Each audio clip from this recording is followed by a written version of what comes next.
Hi, this is Kevin with Map Practical, and this is Advanced Cartographic Design, lecture number 7, Raster Shaded Relief. Talking about making beautiful terrain depictions that make our maps stand out and pop, make people want to look at them and enjoy them. So Raster Shaded Relief is a model of how light would fall across the landscape.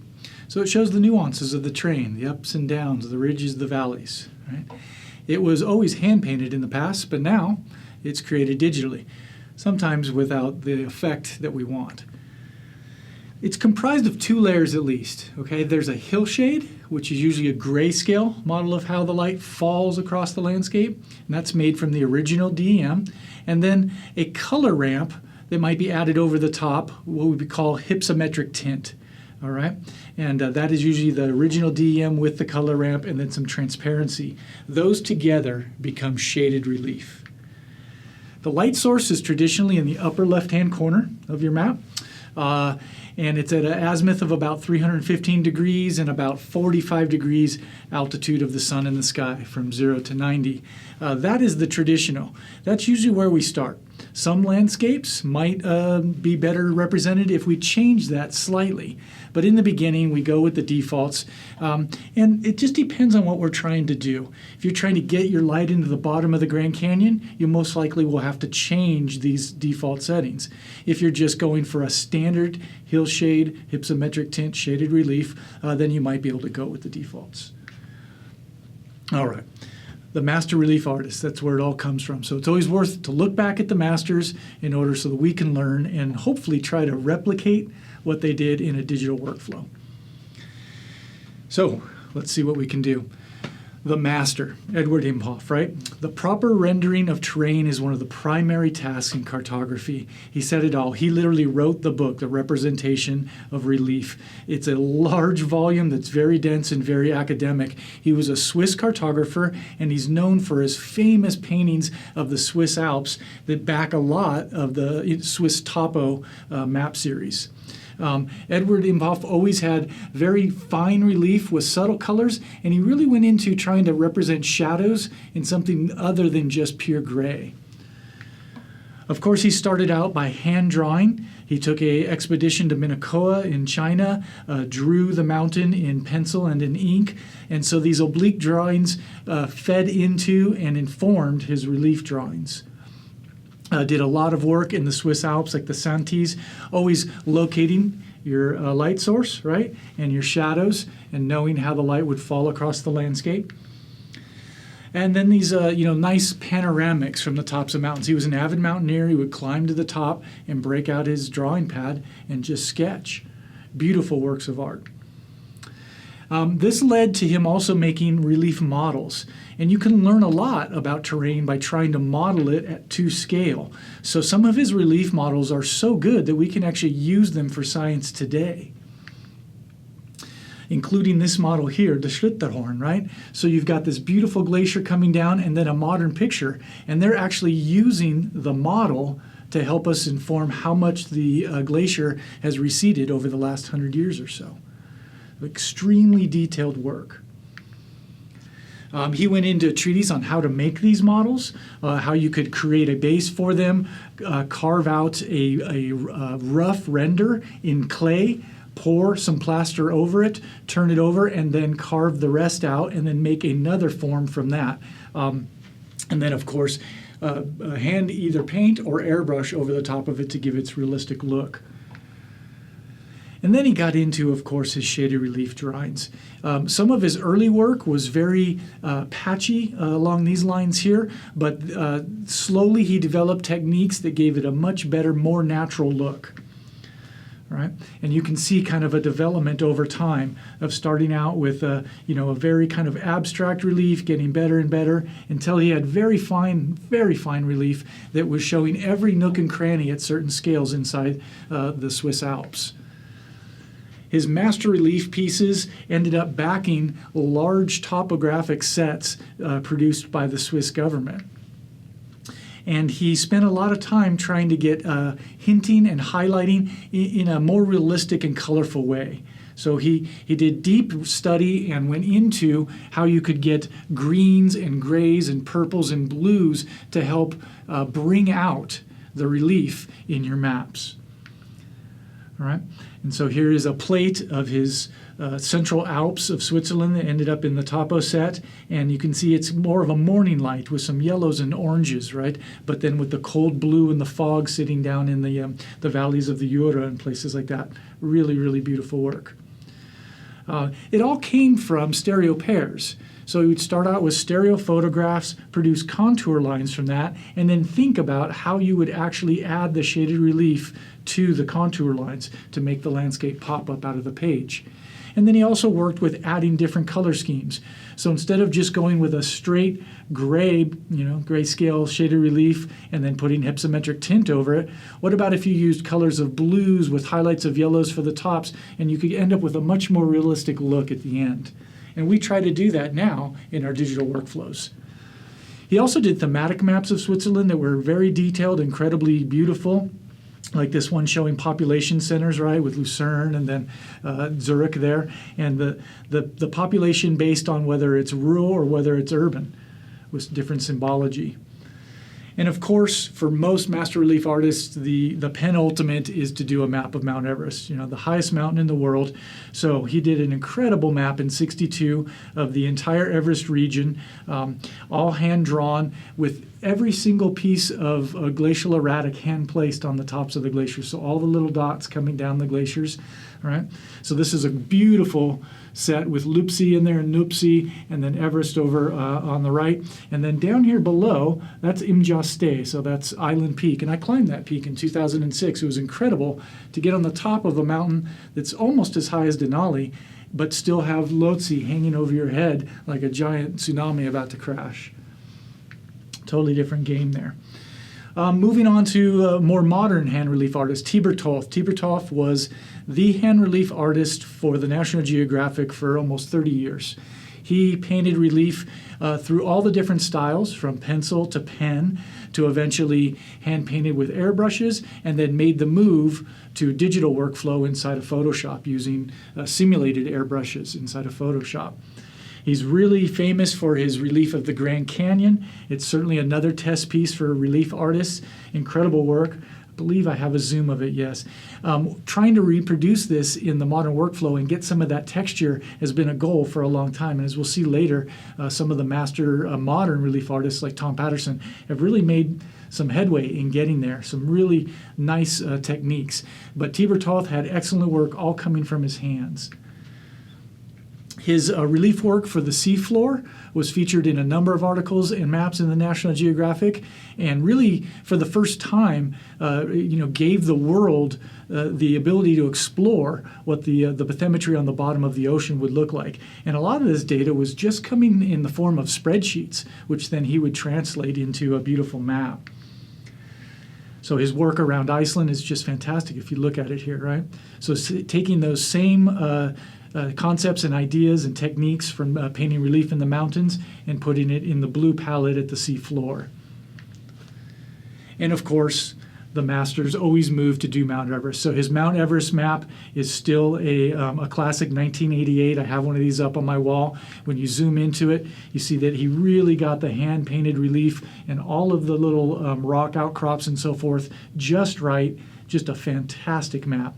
And you can take a look at his work at the hot link there. It'll be in the slides. I got a chance to meet Tibor Toth at the International Mountain Cartography conference in Lenk, Switzerland, and that was in 2007 or 2008.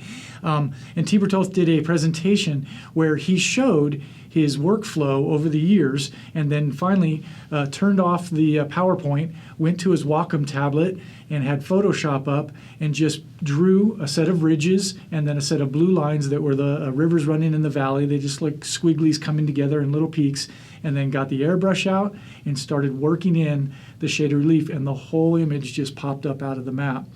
At that same conference, I got to meet Tony Mayer, which was one of the last living relief artists still doing model making. And myself and Nathaniel Van Kelso and Tom Patterson from the National Park Service and Martin Gamesh from National Geographic got to visit his home and see his workshop where he actually makes these models. So there's Tom and Tony's daughter there.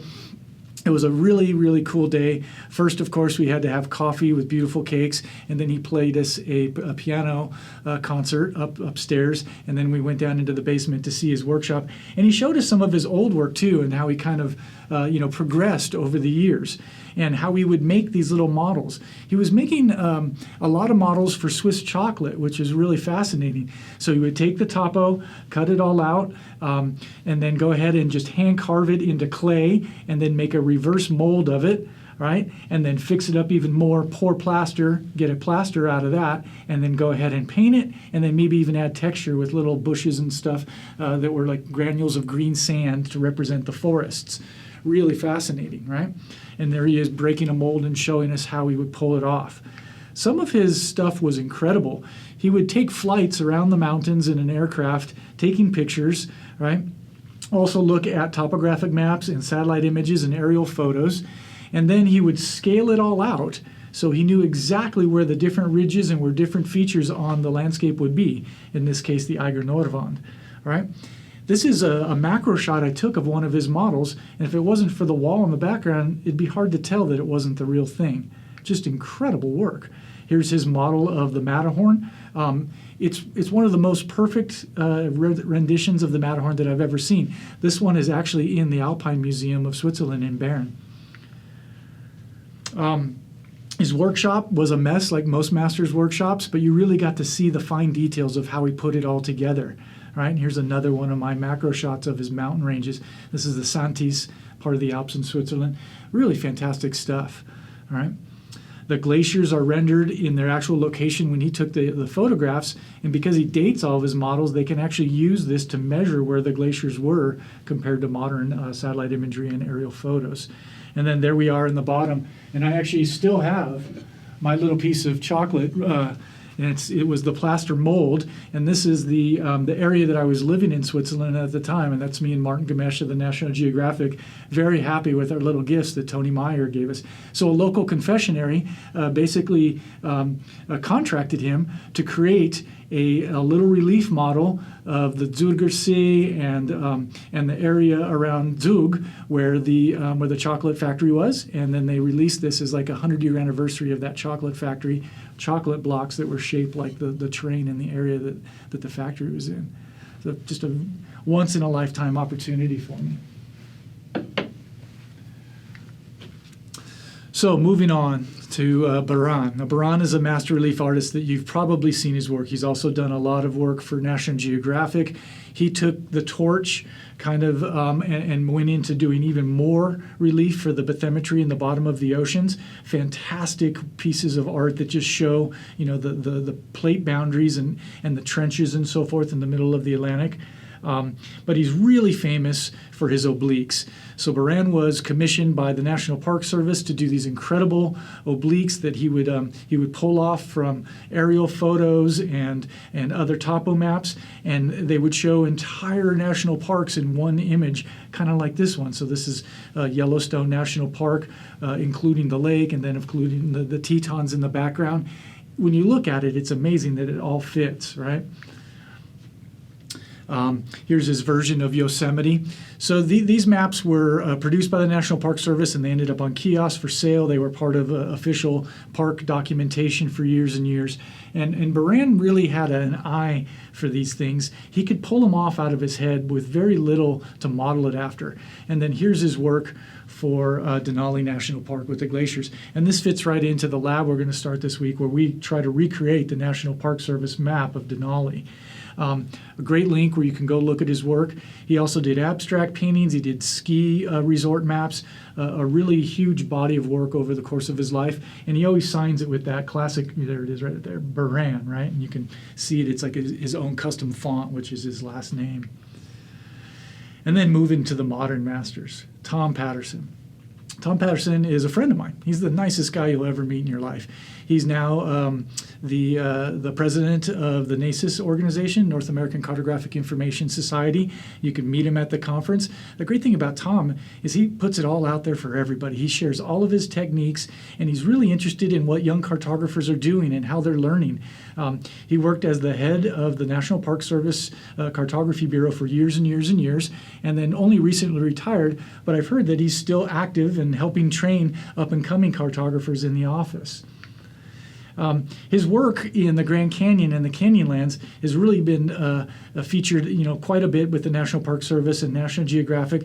But he's really worked hard to create really fine texture and beautiful maps and integrate different techniques, including oblique techniques, so that you can see kind of a comparison of the seamounts as they work their way up to Hawaii. Beautiful. All right. His work in Kenai Fords and Glacier Bay, some of the most beautiful maps of glaciated areas that I've ever seen. And when you zoom in and look at his stuff, you can really see the attention to detail. Fine bump maps to show the forested areas, little sun hints inside the lakes, very nice typeset, the whole 9 yards, right? And you would expect nothing less from one of the premier organizations making maps in the country, the Park Service, right? Tom has shared all of his stuff on his great website, shadedrelief.com. You can go there and there are tutorials on how he's done things. You can see maps. There are free downloads. There's an endless amount of material, and I would highly recommend that you do go there and take a look. So what are we trying to do? Well, we all start out now in this digital workflow with a DEM. That's our base, right? And the standard default rendering is white is the high ground and blacks are the low ground. You can see the river basins and so forth in this image right here. The first thing that we want to do is add some model of the light falling over the landscape to give us a hillshade, right? This, though, is sometimes the standard output. When you see this come out of the Esri software or any GIS software, something is wrong. There's been a miscalculation and we didn't get some of the inputs right. Most likely, this is it has something to do with the projection of the DEM. And what happens is if you have your XY coordinates in a different unit than your Z coordinates, your elevation, then you might get this really ugly charcoal looking relief. This is something to be avoided, right? So you can change some of the settings inside the software to get a better looking relief, and you might end up with something more like what we see on the top up here. So that's kind of the standard. It might come out with a little bit of dark, but then we'll take it and we'll reduce some of the contrast. You can do some of this inside of GIS. Other times it's best to take it out and put it into Photoshop.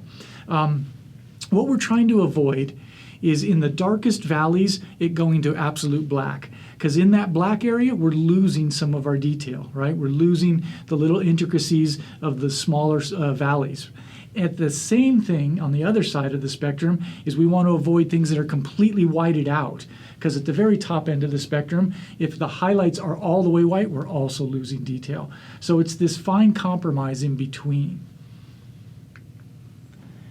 So what we want to produce is a realistic looking relief, something like this kind of mix of shaded relief or hillshade, hypsometric tint, and then maybe breaking up that hypsometric tint with some kind of land cover or texture so that we don't have just simple color by elevation. That's part of it, but we break that up with a little bit of what the vegetation classes over the landscape are. This is a nice little image of an area that we mapped for lion conservation in Senegal.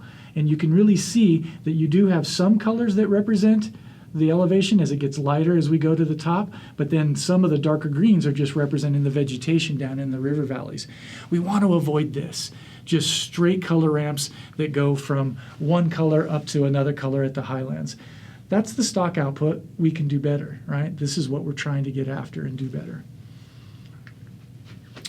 So this week with our lab, what we're going to be doing is trying to emulate a master. We're going to take Tom Patterson's beautiful map of Denali National Park, and we're going to do our very best to recreate it for this lab. It's a longer lab, could take you up to 3 weeks, but there's going to be multiple components, right?